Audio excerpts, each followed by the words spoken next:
Hey, girlfriend, you know who you are. You have big, big dreams. You want to write a book, stand on a TED Talk stage, be a life coach offering wisdom from your RV in Montana, a cafe in Barcelona, or a beach chair in Tulum. Your other girlfriends and your family, they don't always get your biz savvy. Why do you want to leave your JOB? Because you're a C.A.T.S, aka coach, author, thought leader, and speaker. Meet other change makers like yourself and find out how they make it happen. This is the Big Meow podcast. Welcome to the Big Meow podcast, brought to you by C.A.T.S Network. I'm your host, Angela Howard, and I am here with Jen Frigault of Spire Vision Leadership. She's a leadership coach, and she's going to tell us a little bit more about her and her business. Good morning, Jen. Good morning. Welcome to the show, and thank you for your time spending with us this morning. Tell us about Spire Vision Leadership. So Spire Vision Leadership is a leadership coaching practice, and it gets its name from inspiration and vision. And that is kind of the core of what I want to do to empower any type of leader. I love working with advancing leaders, new leaders, and experienced leaders that are really just learning how to best, make an impact with what they do. That's fantastic. So you have, as your listeners, all of the above, aspiring new coaches or people that still have a job that are looking to, take that leap.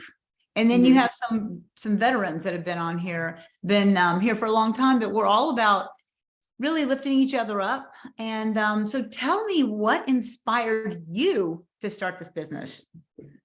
So the bulk of my career, I actually spent in various leadership roles. I worked for Gannett USA Today Network for over 20 years in a lot of different leadership roles, mainly kind of leading data, research, analytical type of teams. And throughout that, journey, I had my own pitfalls and challenges and, frustrations, both in my own, journey, but also with the different leaders that I had.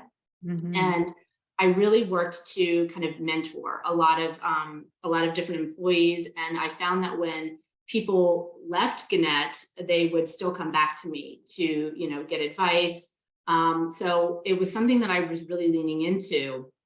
And towards the end of my career at Gannett, right when the pandemic was starting, I knew I wanted to do it in a more formal fashion. So I had my own career coach at the time, and I said, what can I do to make this a little bit more formal, less about mentoring and more about true coaching? And he inspired me to go get certified, go get accredited, and that kind of launched me on my journey. And I decided to leave Gannett formally this past fall and do this full time.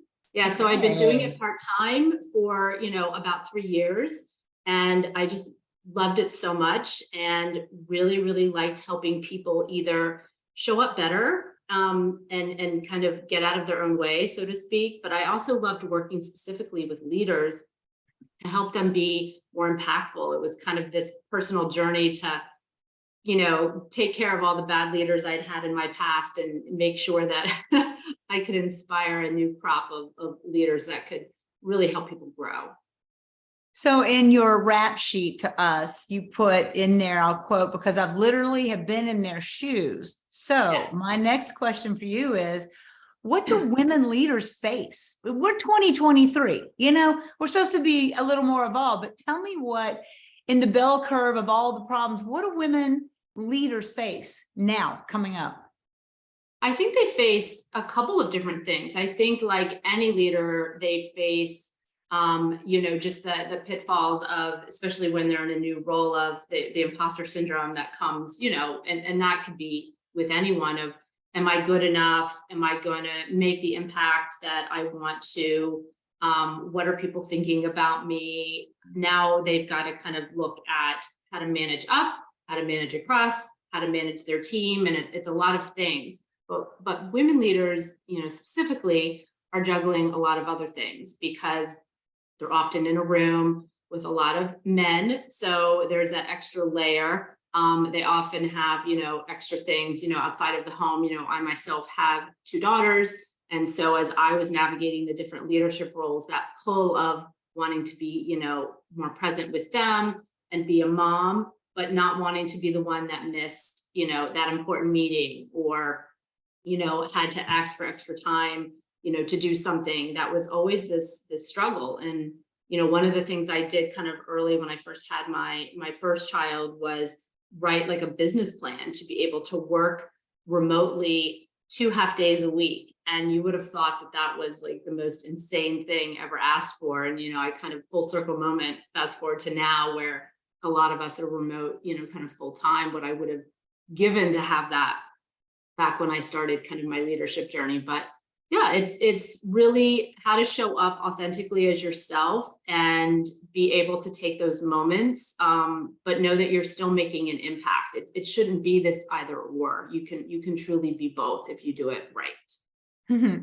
Both. And so I hear that you're a leader and an entrepreneur. That alone is a full-time job, as you said, but you're a mom, maybe a partner with someone else. You've got your own life too. How do you balance it? And what advice can you give to other entrepreneurs out there that are juggling, women that are juggling, all this domestic stuff and all this business stuff? So my biggest game changer, I think, was creating a morning routine. And, people talk about that all the time, and really, what does it mean? And yes, it means carving out early time for me to set the day right. Because I found, as you said, when I was juggling all these things, I was going off, getting up when the alarm went off, running off to help my kids, trying to get myself ready out the door. And it kind of set the stage for the whole day. I always felt one step behind.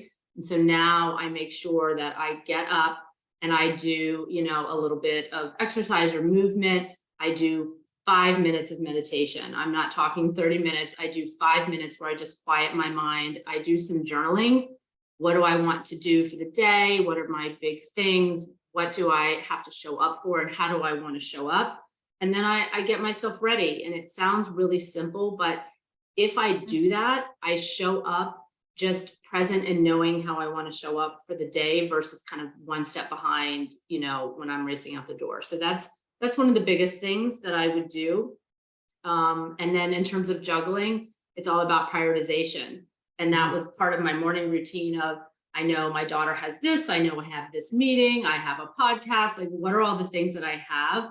And everything else just needs to be deprioritized in order to kind of show up for the things that are going to make the biggest difference in my day, biggest difference in my business, and biggest difference for my kids. Wow. Well, share with us a recent success story, maybe a client that came to you in one state of mind and has, through your program, come out a different person. Describe to us what a success story, a recent one. Sure. So I have a female director that came to me at the beginning of the year, and she was really struggling because she was a newly appointed director, definitely had imposter syndrome. I don't deserve to be here. I'm here because my boss thought I was, a great individual contributor, and I'm really kind of struggling. And not only did she have imposter syndrome, she also had a colleague that was another female director who, she just thought walked on water. This colleague did everything right. She was articulate. She was confident. She was on the ball. So she had this kind of comparison syndrome going on as well. And so she reached out to me because she recognized all of that, and she really wanted to show up, kind of as a more effective leader. And I loved it. And I love that she'd reached out to me because she wanted to be different. She wanted to change. So she reached out for help. And I think that's the biggest thing is there's people to help you, whether it's a true leadership coach or it's a podcast or it's a book, there's ways that you can kind of get out of your own way. So I've been working with her since January, and really starting to help her turn around in terms of, first of all, stop comparing herself. She's her own unique person with her own unique strengths and style.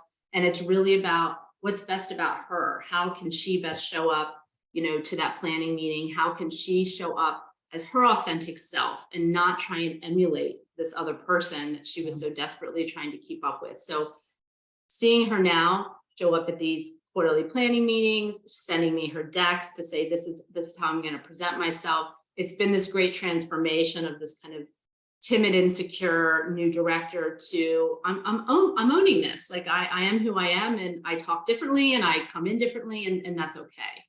Wow. Well, your coaching really aligns with our mantra here. And that is, that we are here to help each other.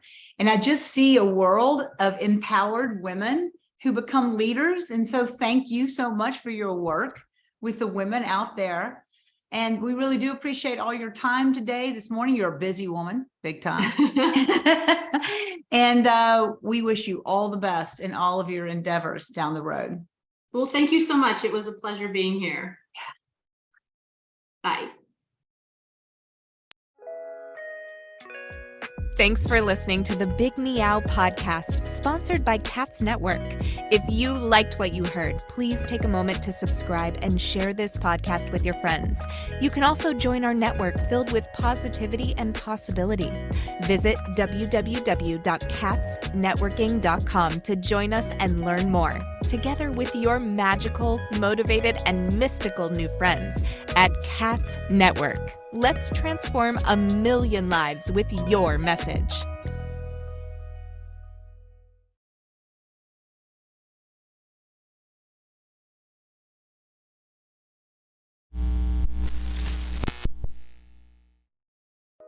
Are you feeling isolated, sitting at home in your PJs?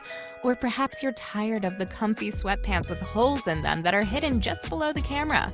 I mean, you could puke at the thought of another day of Zoom meetings and reporting to your BOSS. Do you want freedom from your home office desk or the office cubicle? Do you want freedom from your current career? Or are you frustrated that your online biz dreams are going nowhere? It's all too overwhelming. Where do you start? All the tech, the choices, and your message. Yep, I said your message, your brand, your voice. What is it? Do you even know what that means? Do you need a biz coach but don't want to invest the big bucks? Let's face it, being a solopreneur is lonely, but you don't have to do it alone. And here's a solution. Join C.A.T.S Network. C.A.T.S Network is a woman-only membership community exclusively available to you, the life coach or executive coach, the author, the thought leader, or the public speaker. If you identify with this list or want to work on adding some of these to your skill set, C.A.T.S is the place for you. Check us out at www.catsnetworking.com. That's C.A.T.S networking.com. Because let's face it, cats are better together.